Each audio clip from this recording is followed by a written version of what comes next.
নতুন প্রভাতের বাংলাদেশ, নতুন ভোরের বাংলাদেশ। এই সময় আমরা কাদা ছোড়াছুড়ি যেন না করি।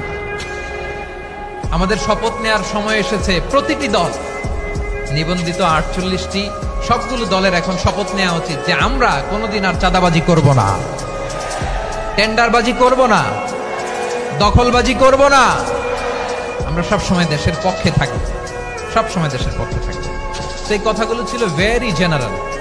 যে কথাগুলো আমরা জেনারেলি বলি, এগুলো জেনারেলি আপনারা নিবেন। আমার রাজনীতিবিদ বন্ধুদের কাছে এটাই আমার কামনা।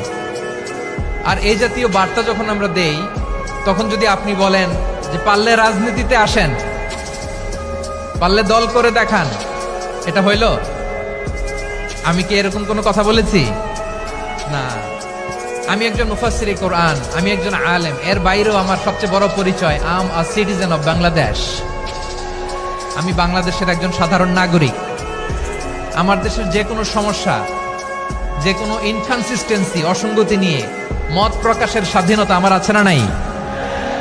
আপনারাই তো বাক স্বাধীনতার কথা বলেন, ফ্রিডম অফ স্পিচের কথা বলেন, বাক স্বাধীনতার কথা বলেন। আপনারাই যদি আবার কোনো মন্তব্যের কারণে বলেন যে রাজনীতির মাঠে আসেন, দল করেন, দেখি কতটুকু পারেন, এটা ঠিক হবে না। তাই প্রিয় ভাইয়ের, আসুন আমরা দল মত নির্বিশেষে কাঁধে কাঁধ মিলিয়ে সোনার বাংলাদেশ গড়ি, দুর্নীতিমুক্ত বাংলাদেশ গড়ি। যে বাংলাদেশের জন্য রক্ত দিয়েছে আবু সাইদ, যে নতুন ভোরের বাংলাদেশের জন্য রক্ত দিয়েছে মুখ ভরা, যে নতুন বাংলাদেশের জন্য রক্ত ঝরিয়েছে 24-এর যে গণ অভ্যুত্থানের প্রত্যেকটি শহীদার। আওয়াজ করে বলেন ঠিক কিনা? আল্লাহ তাআলা আমার দেশকে তুমি নিরাপদ করো, শান্তিময় করো।